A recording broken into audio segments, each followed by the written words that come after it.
nii naljaks, kuidas lähedane perekonnaliige juba paar aastat üritab aru saada mitteduaalsusest ehk et sellest, millest Ere räägib. Ja ma tegin hiljuti postituse inglisekeelse nagu ma enamasti teen luuletuse vormis. Luuletus, kus on vähe riime.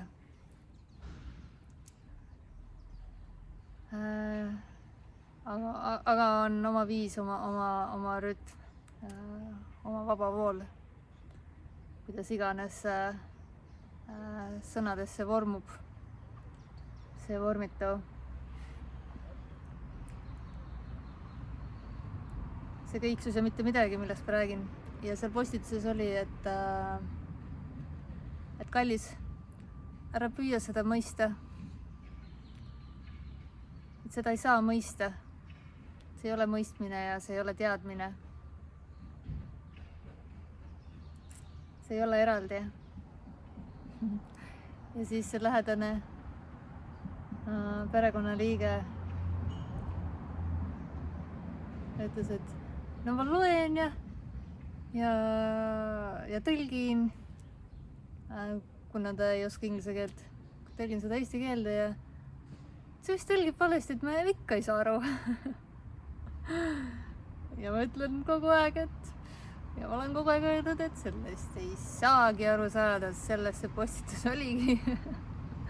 Mitte ainult sellest, aga see oli ka üks osa. Et kuidas inimmõistus kogu aeg üritab aru saada, vormida, panna mingisse arusaadavasse vormi selle mitte millegi. Selle tühjuse, selle kõiksuse. Hello! Oi, linnud tulid kuulama mind. Väga armas. Nii nunnud.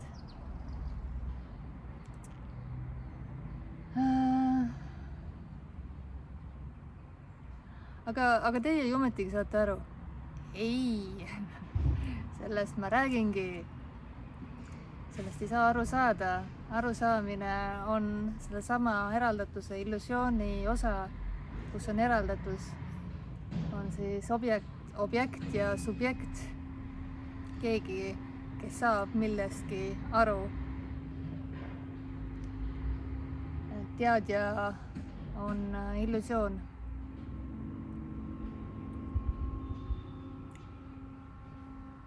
Aga milleks, mis pärast sa räägid siis sellest? Miks sa jagad seda, kui sellest ei saa aru saada? Aga rääkimine lihtsalt juhtub. Keegi ei tee seda. Pole kedagi. Eraldatus on illusioon.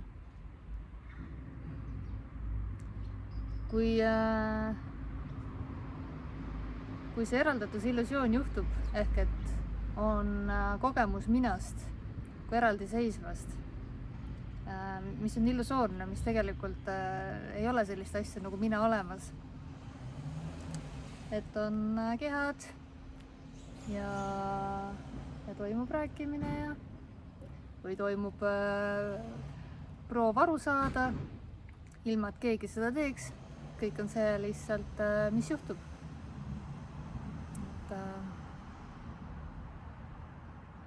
Ei ole kellelgi, tähendab, ei ole mitte kedagi, aga et jah, sellel näilisel minal siis puudub vaba tahe, vaba valik, et seetõttu pole kedagi, kellel see saaks olla. Et siis rääkida või mitte rääkida. Vaikida või mitte vaikida, tunda või mitte tunda, aru saada või mitte aru saada, vihata või armastada, muretseda või mitte muretseda. Kui oleks vaba tahe, siis poleks muret, poleks kannatust.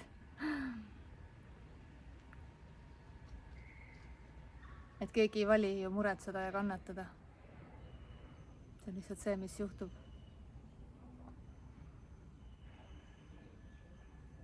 aga see illusoorne mina kogemus on see, et mina olen, mina teen, mina kontrollin ja mina tean. Ja mis iganes juhtub või juhtus või on juhtumas, on nii-öelda minu, mina olen seda teinud. Aru saamata, et see on lihtsalt üks tühi jutt, mis tuleb kaasa, lugu.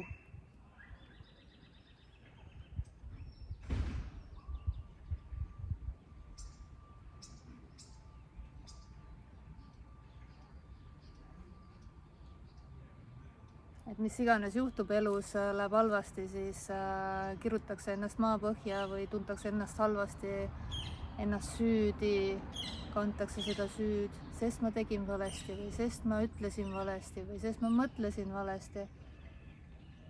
Et mina tegin seda. Või siis kui läheb hästi, siis kiidetakse iseennast, oi kui tubli ma olin, jumal äge, mina tegin seda, ma olen võimas. Eks sa siis kogu aeg ei ole võimas, kui sul on kontroll ja vaba tahe ja nii edasi. Et jah, see näiline kogeja tundub sama reaalne kui sinu öösel nähtud unenägu, kus sa, ma ei tea, põgened põlevast majast või oled keset sõja tannergut.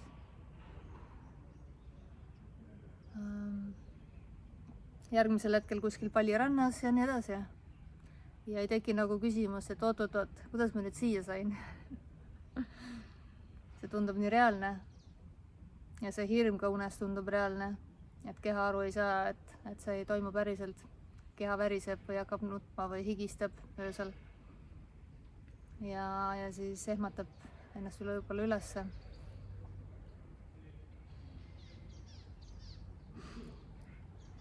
Sama võib juhtuda ka siin, selles päevaunenäos, selles illusioonis, eraldatuse illusioonis. Et see ühel hetkel nii-öelda lihtsalt kukub kokku.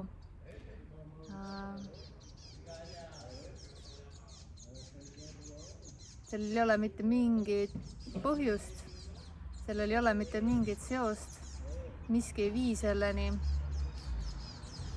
Seda tegelikult ei ole. Illusioon tähendab, et seda tegelikult ei ole, sul tegelikult ei juhtu. Lihtsalt nii kaua, kuni selles illusioonis ollakse nagu ka ööunenäos, siis tundub see nii reaalne. Aga reaalsus on see, et midagi pole juhtunud, midagi pole olnud. Et see, kes arvas, et oli ja teadis, see oli unenägu. Ja kui see unenägu lõppes, siis koos sellega ka unenägija. Et sellest unenäost keegi ei ärka. See on selle unenäo lõpp nii-öelda, eraldatuse lõpp, mida tegelikult ei ole, mis on lihtsalt näiline, illusoorne. Ja selles ei ole mitte midagi valet ega õiget. See on perfektne, nagu kõik.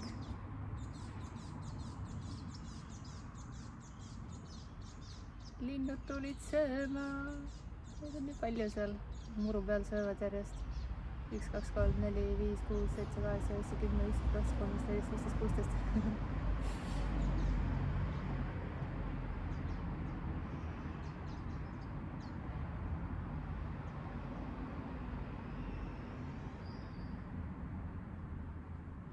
Jaa, ega ma mäletan, kui see sõnum minuni jõudis, siis tahes-tahtmata siis see siin ka mõistus proovis aru saada.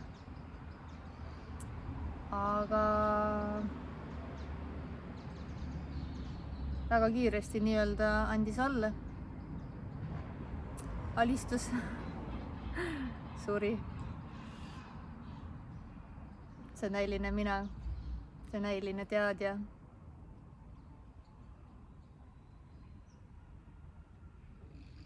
ja see mina tahab igale kõigele panna mõtte taha, aga mitte millegil ei ole tegelikult mõtet. Et mõte tuleb sellest eraldatuse illusioonist ja siis ta tahab ka nagu panna sellele mõtte taha, et mis mõttega sa räägid. Sellel ei ole mitte mingit mõtet, sellel ei ole mitte mingit tagamõtet ega agendat, midagi muuta, midagi edastada, kedagi veenda. Pole kedagi veenda. See on lihtsalt vabadus, rõõm, kirg, armastus, seda jagada, seda piirideta vabadust, tingimusteta armastust, mis juba on, mis juba see kõik on. Selleni ei saa jõuda. Selleks pead sa surema näiliselt.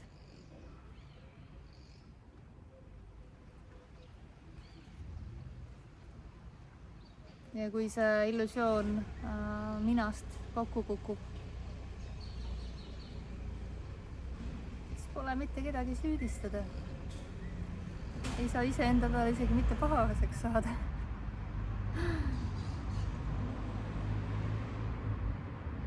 Sest ei ole tegijat. Kõik on see, mis juhtub.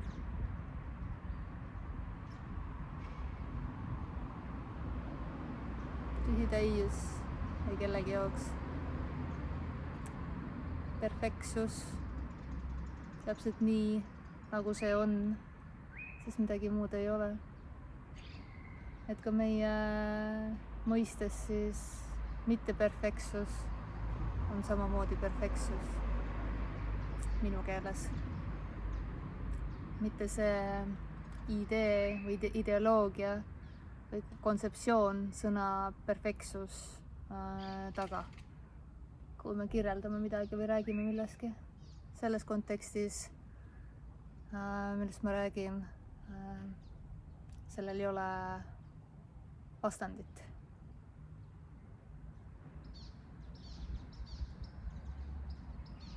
Või siis teismoodi võin öelda, et see kõik on perfektne ja mitteperfektne samal ajal. On ja ei ole samal ajal.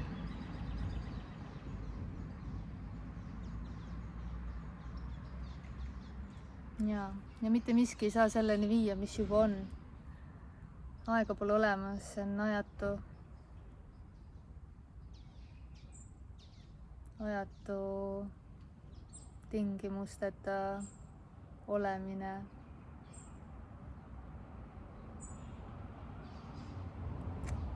Ilma, et keegi oleks või et ilma, et keegi peaks kuidagi teisiti olema. Sellel ei ole tingimusi, see on tingimusteta. Et ka kõik, mis iganes näilised tingimused, mis unenäos on, duaalses unenäos, see on ka juba tingimusteta, sest vastasel korral see ei oleks tingimusteta. Ta on nii vaba, et ta võib avalduda ka piirangutena, mina piirangutena. Selles, jah. Vormis nii-öelda, vormitu vormis, mis on näiline. Ja keegi ei saa surra, sest ei ole kedagi. On ainult piiritu elulisus. Proovin leida eestikeelseid sõnu. Päris põnev tegevus. Peaks rohkem harjutama. Aga jaa. Kuula, kui meeldib, ära kuula, kui ei meeldi. Mingit valikut nagu nii ei ole. Avatavus kas on või ei ole. Selleks ei saa nagu midagi teha keegi. See kas juhtub või mitte. Keegi ei saa valida näiliselt surra või seda mina illusiooni lõpetada. See, kes seda üritab teha või tahab teha, see ise on illusioon ja selle tegemise käigus üritades midagi teha, lihtsalt kirjutab üle seda illusiooni, see eraldatuse illusiooni. Ma olen, ma teen, ma saan teha, ma saan muuta. Ma proovin muuta, ma tahan muuta. Ja kinnitab seda, et ma olen, eraldatus on päris.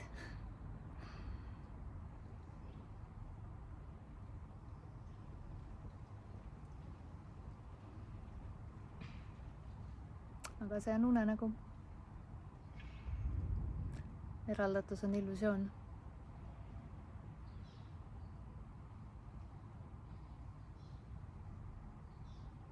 Ja see on täiesti tühi sõnum. See ei tähenda mitte midagi. See jagab iseennast. Ja vahest seda kuulates võib tekkida äratundmine, nagu koju jõudmine.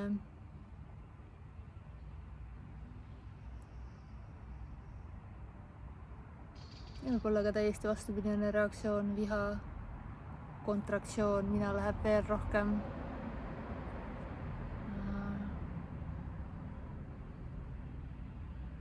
Veel rohkem actionisse, nii-öelda, tegijasse.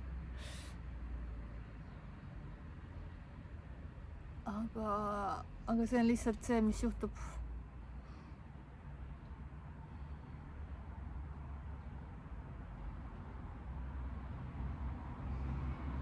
Tingimusteta vabadus. Olla täpselt nii, nagu on. Nii, nagu tundub olema. Lihtsalt vaba vool ja vaba langemine. Näiline. Näiliselt liigub kuhugi.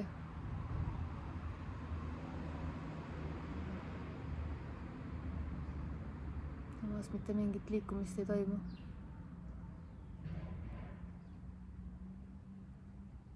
Siis kogu aeg on see lõputuse ilma alguse ja lõputa.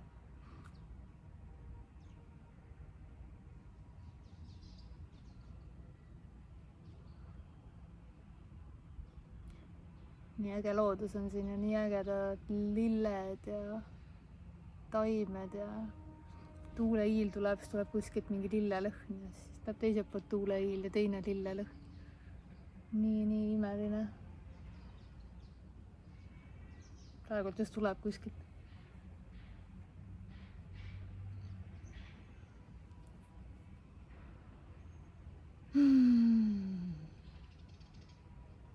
Mõnus.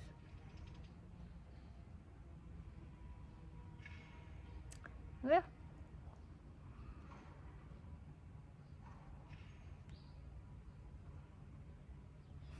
Sellepärast see nii naljakas ongi, et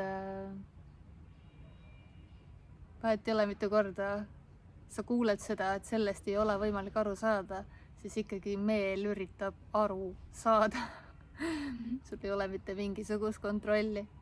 Ja kui juhtub see, et okei, ma ei proovi enam aru saada, siis tuleb kohe see jutt juurde, et mina otsustasin seda. Et see on samuti see jätkujutt sellele, mis just näiliselt juhtus. Et see illusioon otsustajast mängib välja, omab kõike, mis nii-öelda näiliselt see keha teeb. Tegi ja ütles ja mõtles ja nii edasi. Lugu jutustab iseennast. Keegi seda ei tee. See ongi juba täius. Kõik on täius. Juba on. Selles ei ole mitte midagi valet ega õiget, ega poolikut, ega puudu. Mitte midagi ei ole puudu ja mitte midagi ei ole üle.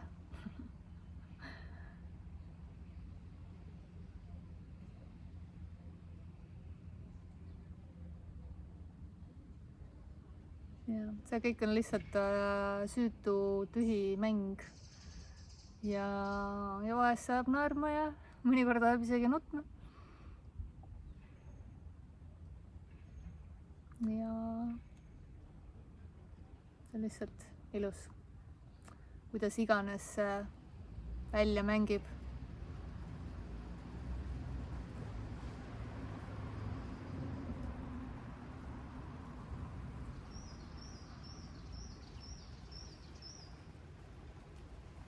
elu on mäng